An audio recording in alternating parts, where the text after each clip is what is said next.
So hello everyone, how are you all beta? Hoping you are safe and your family is safe. Welcome to the class of online class of SMD विद्या मंदिर। बेटा हम लोग class 11th की physics पढ़ना चाहते हैं। अच्छा इसमें क्या है वो समझे। तो हम लोग क्या ले रहे हैं, साइंस ले रहे हैं। क्या ले रहे हैं हम लोग, साइंस। साइंस एक ऐसी ब्रांच है जिससे आप किसी भी ब्रांचेज में जा सकते हो। अभी हम पढ़ेंगे, पहले हम देखते हैं कि हमारी साइंस के अंदर तीन हिस्से आते हैं, जिसको एक को कहते हैं फिजिक्स, एक को हम कहते हैं केमिस्ट्री और एक को हम लोग क्या कहते हैं, बायो कहते हैं। उसमें भी हम क्या पढ़ने जा रहे हैं बेटा, फिजिक्स पढ़ने जा रहे हैं। ठीक है, तो पहले हम सिलेबस देखते हैं क्या है हमारा 11th क्लास का सिलेबस। तो 11th क्लास का सिलेबस जो नया सीबीएसई पैटर्न आया हुआ है उसके आधार पर बेटा जो नया सिलेबस है वो हम देखते हैं। वो 2021 के लिए आपके पास 10 यूनिट्स हैं। यूनिट 1, 2, 3, 4, 5, 6, 7, 8, 9, 10 ये आपको सीबीएसई के साइट पर मिल जाएगा। यूनिट 1 के अंदर क्या पढ़ते हैं हम लोग, फिजिकल वर्ड पढ़ते हैं एंड यूनिट्स एंड मेजरमेंट। ये फिजिकल वर्ड क्या है 11th और 12th की फिजिक्स में उसके बारे में बताता है। और ये जो यूनिट्स और मेजरमेंट्स हैं ये क्या बताता है अपने को, ये क्या क्या यूनिट्स होती हैं, कैसे उनको मेजरमेंट करते हैं, ये सारी चीज़ें। अगला काइनेमेटिक्स है, सेकंड यूनिट बहुत इंपॉर्टेंट है। अगर आप किसी कंपटीशन की तैयारी करते हैं तो यहाँ से बहुत सारे क्वेश्चंस आते हैं, स्पेशली नीट और आईआईटी में। इसके 2 चैप्टर्स हैं बुक में। फिर आता है लॉज ऑफ मोशन, ठीक है, कि किस तरीके से एक ऑब्जेक्ट चल रही है, जैसे आपने पढ़ा होगा एक काइनेमेटिक्स में स्पीड, वेलोसिटी, डिस्टेंस, टाइम, ये सब पढ़ रखा है। इसमें क्या पढ़ोगे आप बेटा, पढ़ रखा है laws of motion, Newton's laws of motion. If a body is at rest then it remains in rest, if a body is in motion then it remains in motion until unless any external force is applied to every action there is equal reaction. ये सब पढ़ रखा है आपने छोटा छोटा सा।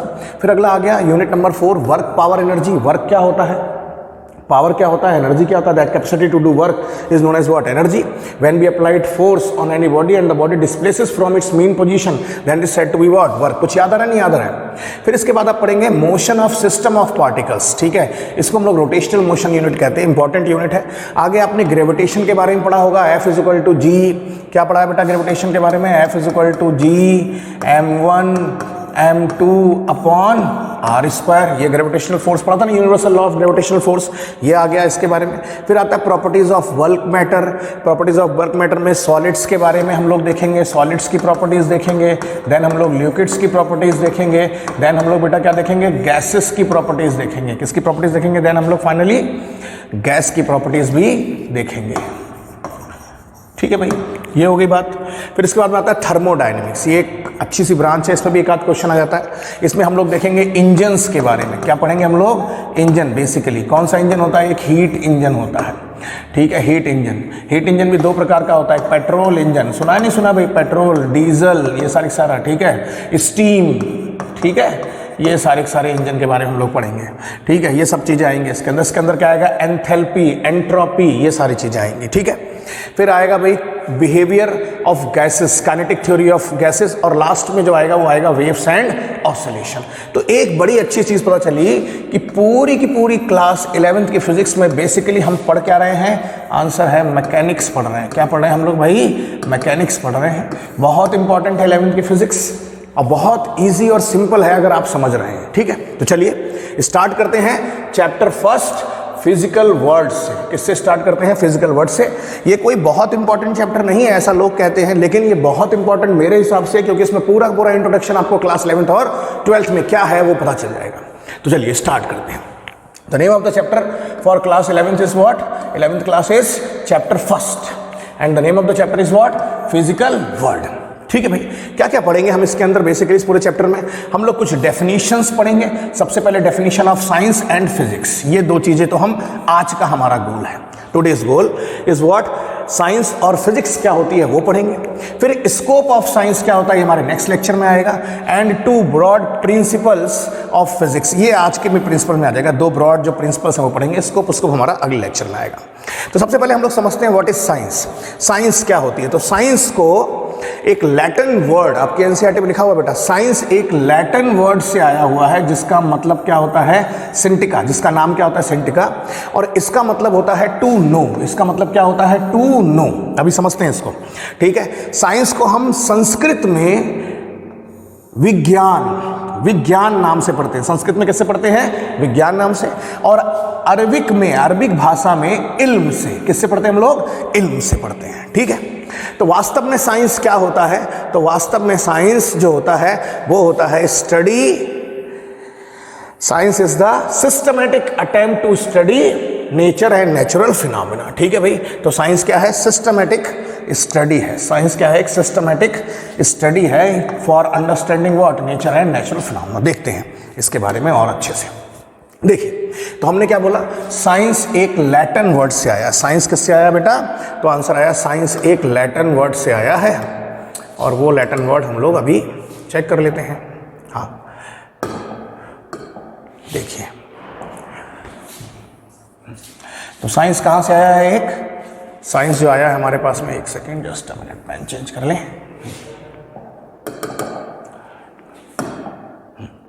तो साइंस कहाँ से आया है? एक लैटिन वर्ड से आया है। ठीक है, जिसका क्या वर्ड था? सिंटिका। क्या मतलब था?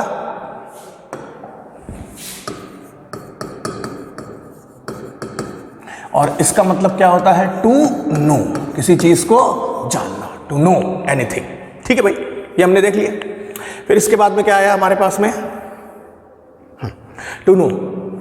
आगे अब यहां से अगर हम साइंस के बारे में देखें तो फिर क्या हुआ? साइंस के कुछ हिस्से हो गए, साइंस के क्या हो गए? कुछ ब्रांचेस हो गई। अब ये टू नो से जरा हम समझते हैं क्या होता है टू नो। ठीक है, बहुत इंपॉर्टेंट है। अच्छा, अभी आपने पढ़ा कि साइंस में हम क्या पढ़ते हैं? संस्कृत में साइंस को क्या पढ़ते हैं हम लोग? विज्ञान। और अमेरिकन वर्ड्स में हम लोग क्या, अरबिक वर्ड्स में हम लोग उसको क्या पढ़ते हैं? इल्म। ठीक है, अलग अलग भाषा में अलग अलग जगह पर साइंस के बारे में बताया गया। फिर अगली चीज ये आई कि साइंस होती क्या है? क्वेश्चन क्या है? What is science? तो आंसर है टू नो। एग्जाम्पल जरा चेक करते हैं। यहां पर कुछ एग्जाम्पल्स, जैसे न्यूटन्स का फर्स्ट लॉ आप पढ़ चुके हो, सेकंड लॉ पढ़ चुके हो, थर्ड लॉ आप पढ़ चुके हो। ये कुछ एक एग्जाम्पल्स हैं जो आप पीछे देख चुके हो कि एक लड़की स्केट कर रही है, यहाँ पर एक आदमी आइस पे चल रहा है, इनर्शिया है, अगर आप रुके हो तो रुके रहोगे, चलते रहोगे। तो कुछ एग्जाम्पल्स दिए हुए हैं, ये सब कुछ कहाँ आ रहे हैं? साइंस के अंदर आ रहे हैं। या फिर आप आगे चल के देखोगे कि एक किसी प्रिज्म से अगर व्हाइट लाइट पास करती है तो वो कितने कलर में टूट जाती है? 7 कलर में टूट जाती है। सब कुछ कहाँ आया है? साइंस के अंदर आया है। तो बेसिकली साइंस में क्या है? एक सिस्टमैटिक इंटरप्रिटेशन है। ठीक है, और ऑर्गेनाइज क्या है? नॉलेज है। ठीक है, जो किसको बताता है? प्रेडिक्शंस बताता है। किसके अंदर? यूनिवर्स के अंदर बताता है। ठीक है, अब जरा इसको एक दूसरे एग्जाम्पल से मैं आपको समझाना चाहता हूँ। एग्जाम्पल समझिए। मैंने एक बच्चे को बुलाया और एक रूम के अंदर मैंने क्या कर दिया? बहुत सारी चीज़ों को रख दिया। क्या क्या रख दिया उसके अंदर? कुछ फिजिक्स की चीज़ें रख दी, कुछ केमिस्ट्री की चीज़ें रख दी और कुछ बायो की चीज़ें रख दी। अब सवाल आया कि फिजिक्स की चीज़ें कैसी होंगी? जैसे metre scale, litre scale, weighing machine, ये सारी मेजरमेंट वाली चीज़ें हो गई, फिजिक्स की चीज़ें हो गई। केमिस्ट्री की चीज़ें क्या हो गई? H2SO4, ठीक है, NaCl, एसिड्स, बेसिस, ये सारी चीज़ें रख दी। और तीसरी जो अपने पास में अगली चीज आई बायो के अंदर, तो बायो के अंदर सबसे इंपॉर्टेंट चीज, जैसे आजकल कोरोना वायरस चल रहा है, ऐसे वायरसेस छोड़ दिया मैंने इस रूम के अंदर। या मैंने क्या कर दिया? मैंने कुछ स्पेसिमेंस ऑफ अमीबा या फिर स्लाइड्स इस तरीके से बनी चीजें रख दी, क्रोकोडाइल, एग्डोल, स्नेक सब छोड़ दिया। अब मैंने एक बच्चे को बुलाया, बेटा राम कम हियर। राम आया मेरे पास में और ये सब चीजें एक रूम के अंदर मैं डाल के रख दी है। और राम से कहा, बेटा please bring a weighing machine for me from that room. उस रूम से मेरे लिए क्या लेकर आओ? एक वेइंग मशीन लेकर आओ। राम जाएगा, विंडो में से देखेगा, कांच की विंडो है उस डोर के ऊपर, देखेगा और भाग के वापस मेरे पास में आएगा, कहेगा sir it is impossible for me to bring a weighing machine और a physical instrument from that room to you. मैं कहूँगा क्यों?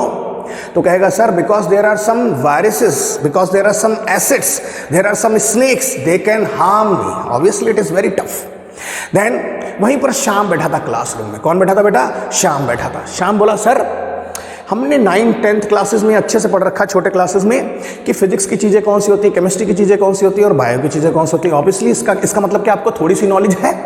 ठीक है, पता चल गया। अब क्या करा है, कहानी समझना बहुत ध्यान से। क्या करा?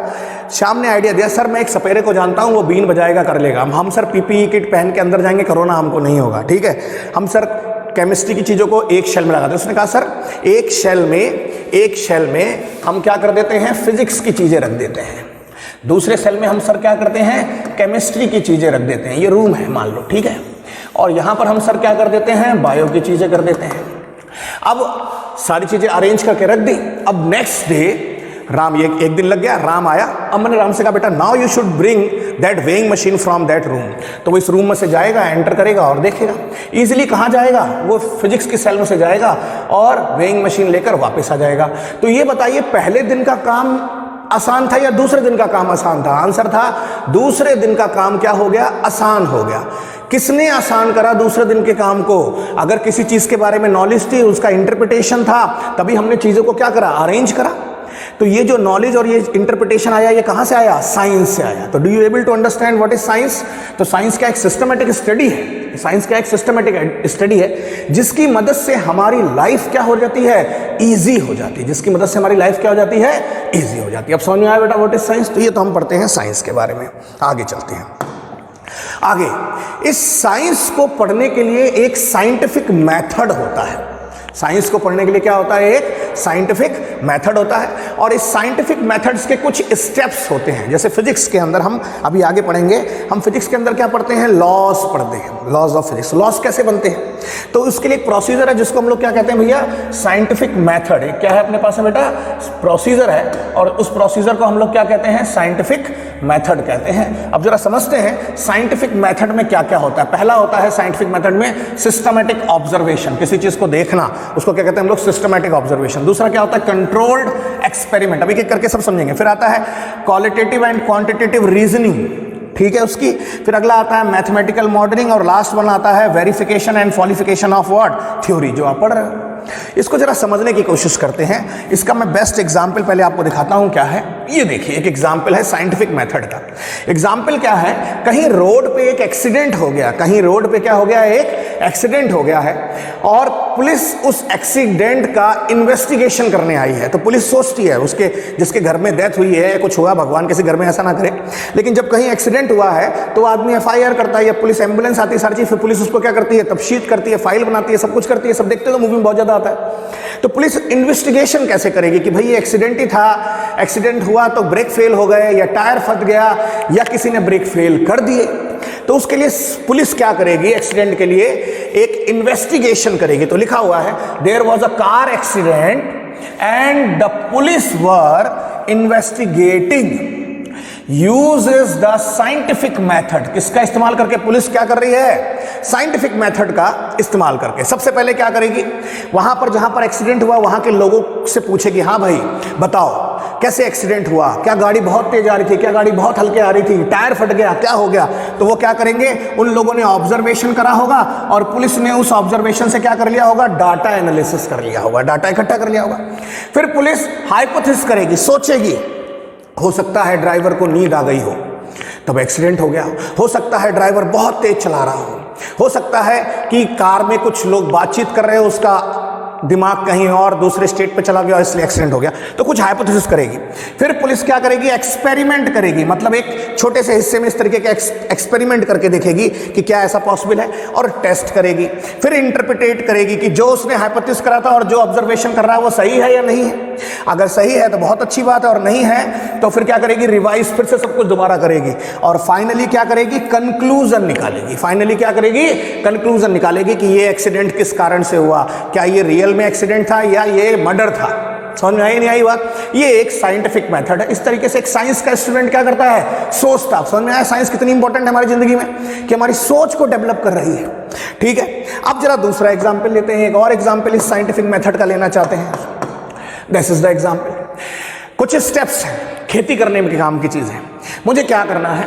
कुछ स्टेप्स ऑफ साइंटिफिक मेथड, जरा समझना एग्जाम्पल से। तो मुझे क्या करना है? मुझे कुछ एक पैकेट्स दे दिए गए हैं और मुझे क्या करना है? खेती करनी है। ठीक है भाई, तो पहला स्टेप मैं कहीं खेत में जाऊंगा, वहां पर क्या करूंगा? सीड्स लूंगा। ये क्या है भाई? सीड्स हैं। ठीक है, फिर अगली चीज क्या आ जाएगी मेरे पास में भाई? सीड्स के बाद में एक वहां पर क्या होगा? थोड़े दिन बाद प्लांट ग्रो होगा, और प्लांट ग्रो होने के लिए क्या होना चाहिए? सॉइल कैसी है ये डिपेंड करता है, बंजर जमीन पे थोड़ा ना हो जाएगा। तो सॉइल बहुत अच्छी नहीं, तो मैं क्या इस्तेमाल करूंगा? क्वेश्चन। भाई मेरी सॉइल बहुत अच्छी नहीं है, तो मैं क्या करूंगा? पहले तो ऑब्जर्वेशन करूंगा। एक आध प्लांट लगा के ज्यादा अच्छा ग्रो नहीं कर रहा है, तो मैं क्या ऑब्जर्वेशन करूंगा? स्टेप नंबर 2, ये फर्स्ट था। स्टेप नंबर सेकंड में क्या करूंगा कि भाई मुझे किसका इस्तेमाल करना पड़ेगा? फर्टिलाइजर का इस्तेमाल करना पड़ेगा। ये क्वेश्चन अराइज करा मेरे दिमाग में कि मैं जमीन को उपजाऊ कैसे बनाऊं। तो जमीन को उपजाऊ बनाने के लिए मैंने क्या करा भाई? फर्टिलाइजर का इस्तेमाल करा। अब मार्केट में 3-4 प्रकार के फर्टिलाइजर्स हैं, A, B, C। ठीक है, मैंने देखा जो ए वाला है, ए वाला यूज करा छोटे से हिस्से पे, बी वाला यूज करा सी वाला। और मैंने देखा कि जो ए वाला है वो ज्यादा जल्दी फास्टर ग्रो कर रहा है। ठीक है, फिर देखा गया, ये एक्सपेरिमेंट रिजल्ट आया कि ए वाला ही सबसे ज्यादा क्या कर रहा है, ये ए वाला सबसे ज्यादा अच्छे से कर रहा है। तो मैं किस फर्टिलाइजर को लूंगा, आंसर है खेती करने के लिए ए वाले को लूंगा, और वो मेरा करेक्ट हाइपोथेसिस भी हो गया, सारी चीजें हो गई। तो समझ में आई नहीं आई बात? तो ये सारे स्टेप क्या थे, साइंटिफिक मेथड से। तो वही सारी चीजें बेटा हम समझ रहे हैं। तो साइंटिफिक मेथड में क्या होता है, पहले मेक ऑब्जर्वेशन बनाइए, डाटा कलेक्ट करिए, फिर क्वेश्चन पूछिए, वहां से क्वेश्चन पूछिए, फिर एक फॉर्मूला करिए, और फॉर्मूले से क्या करिए, एक हाइपोथेसिस करिए एक्सपेरिमेंट करके, फिर वहां का रिजल्ट आएगा, उस रिजल्ट से फाइनल क्या निकलेगा, रिजल्ट आएगा, रिजल्ट से फाइनल क्या निकलेगा भाई, कंक्लूजन निकलेगा। और अगर सही नहीं है तो फिर दोबारा रिपीट कर लेंगे सारे